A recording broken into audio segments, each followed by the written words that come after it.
আমার কাছে যশোদা মা যেমন, আমার কাছে দেবকী মা যেমন, আমার কাছে ঠিক তেমনই হলেন গোমাতা।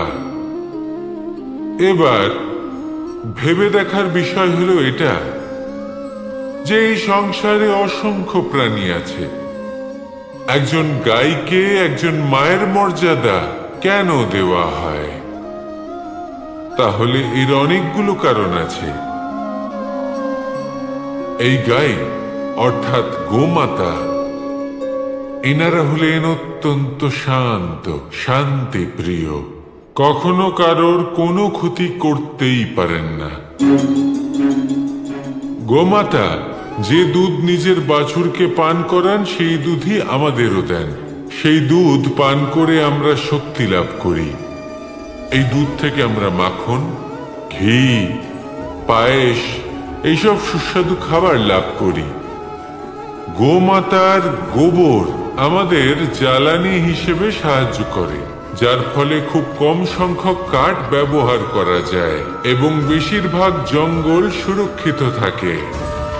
গোমাতার গোমূত্র সেটাও আমাদের কাছে লাভজনক।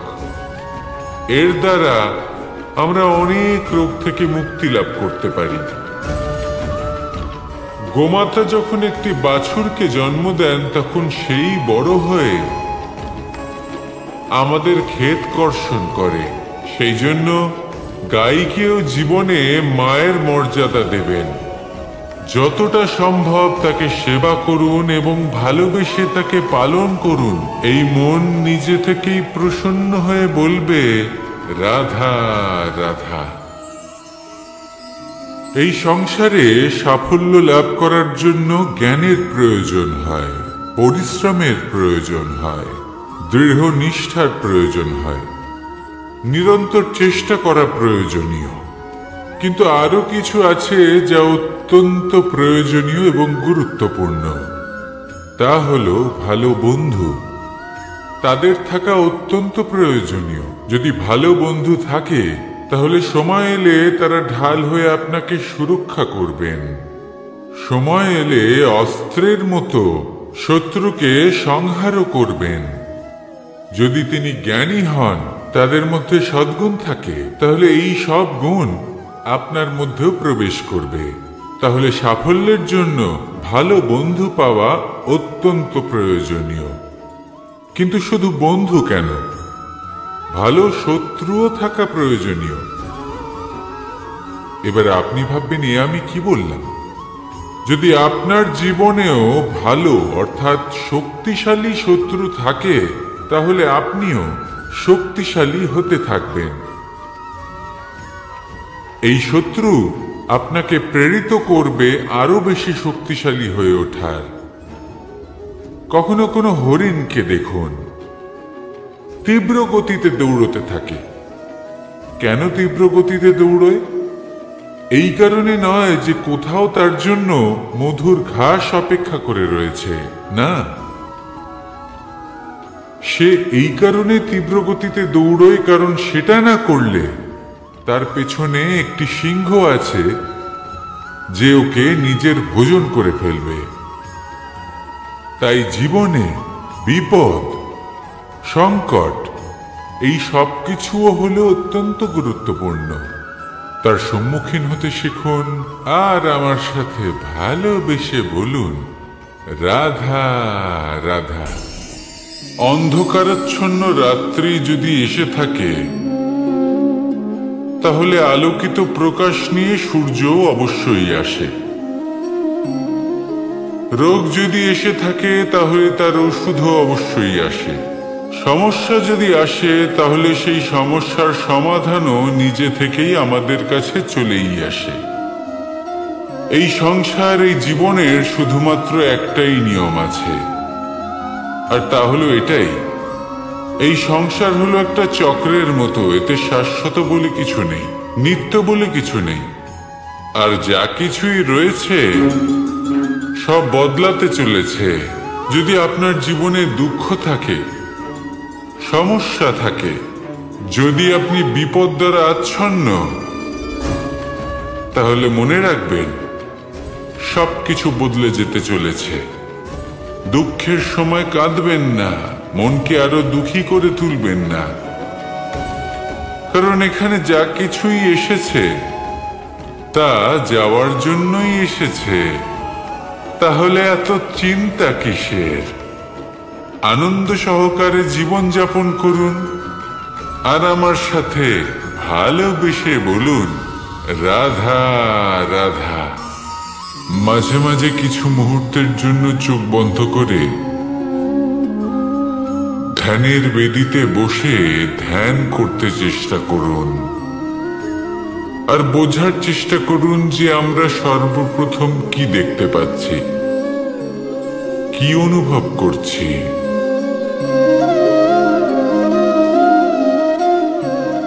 আপনি দেখতে পাবেন সবার আগে আপনার চোখের সামনে আপনার দুষ্কর্মগুলিকে,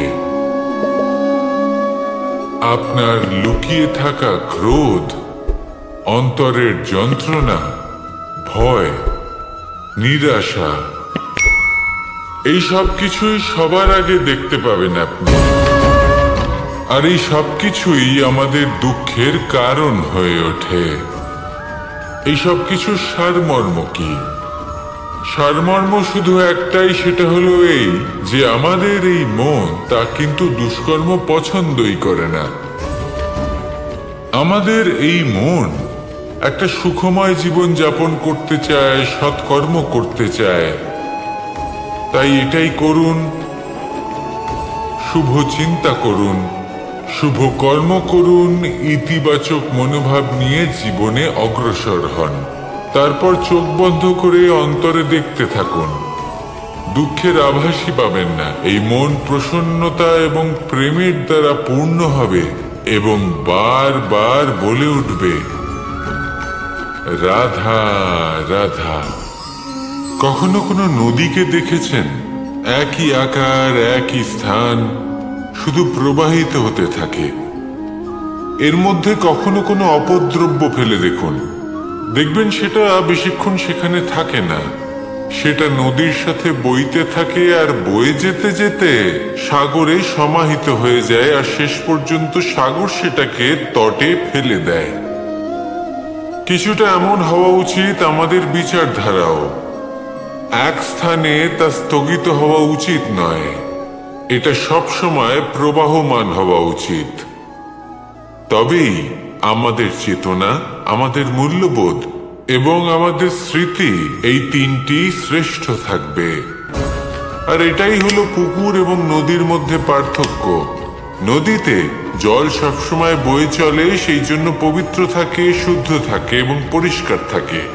আর সেখানে এই পুকুরের তলদেশে সব জমা হতে থাকে আর সেই জন্য তা অপবিত্র হয়ে যায়। তাই সবসময় এই বিচারধারা প্রবাহমান রাখুন। যদি মনে কোনো ভাবনা চলে আসে, সেখানেই থেকে যায় এবং বিদ্যে থাকে, তাহলে তা বের করে দিন, তাকেও বয়ে যেতে দিন এবং তার যা উত্তর হবে তা সময়ের সাথে আপনার সামনেই চলে আসবে। শুধুই নদীর মতো প্রবাহমান হন আর আমার সাথে ভালোবেসে বলুন রাধা রাধা। মনুষ্য জীবনের সবথেকে বেশি গুরুত্বপূর্ণ বিষয় হল মনের একাগ্রতা।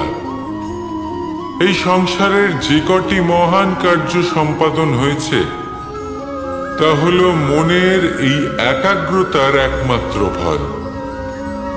আপনি অবশ্যই দেখে থাকবেন, অনেক ছোট বড় নদী যা বয়ে চলে তাদের সামনে একটা বাঁধ নির্মাণ করা হয় সেই সব নদীর জল সঞ্চয় করতে। বাঁধ হয়ে গেলে প্রয়োজন মতো বা মনের ইচ্ছে মতো তাকে ব্যবহার করা সম্ভব। এবার এটাই আমাদের মনের সাথেও সম্ভব। আমাদের মনের একাগ্রতা আজকের দিনে দাঁড়িয়ে বিভিন্ন ধরনের বিকার, ক্রীড়া এবং ভোগের মধ্যে ভাগ হয়ে গেছে। একে একত্রিত করতে হবে, একটা বাঁধ নির্মাণ করতে হবে, কর্মের বাঁধ। আপনাকে শুধু এটাই করতে হবে, যেটা উচিত কর্ম সেটাই করুন, যেটা অনুচিত কর্ম সেটা করা থেকে নিজেকে বিরত রাখুন। ব্যাস, এই কাজটাই আপনি করতে থাকুন, মনের মধ্যে একাগ্রতার বাঁধ নির্মাণ করুন। আর একবার যদি তা নির্মাণ হয়ে যায়, তাহলে যখন চাইবেন, যেখানে চাইবেন, যতটা চাইবেন, একাগ্রতা প্রয়োগ করতে পারবেন। আর একবার যদি আপনি এটা শিখে যান, তাহলে এই সংসারকে বদলে ফেলার মতো কাজ আপনি করতে পারবেন, সমাজকে শোধরাবার মতো কাজ করতে পারবেন। তাহলে এই মনকে একাগ্র করুন আর আমার সাথে ভালোবেসে বলুন, রাধা রাধা। মানুষের জীবনে 3টি গুণ অত্যন্ত প্রয়োজনীয়: শ্রদ্ধা, বিনম্রতা, যোগ্যতা। যদি জ্ঞান লাভ করতে চান তাহলে শ্রদ্ধার প্রয়োজন, যদি মান লাভ করতে চান তাহলে স্বভাবে বিনম্র হওয়া প্রয়োজন, আর যদি মনোবাঞ্ছিত স্থান লাভ করতে চান তাহলে যোগ্যতার প্রয়োজন। ঈশ্বর আপনার মঙ্গল করুন। আজকে এখানেই শেষ করলাম। আপনাকে অসংখ্য ধন্যবাদ আপনার মূল্যবান সময়টুকু আমাদের দেওয়ার জন্য। আপনাদের যদি এই ভিডিওটি ভালো লেগে থাকে তাহলে আপনি আপনার বন্ধু, আপনার পরিচিত মানুষের সাথে শেয়ার করতে পারেন। এরকম আরও ভিডিও পেতে হলে চ্যানেলটি সাবস্ক্রাইব করুন। নমস্কার, ভালো থাকবেন। জয় শ্রী কৃষ্ণ, রাধা রাধা।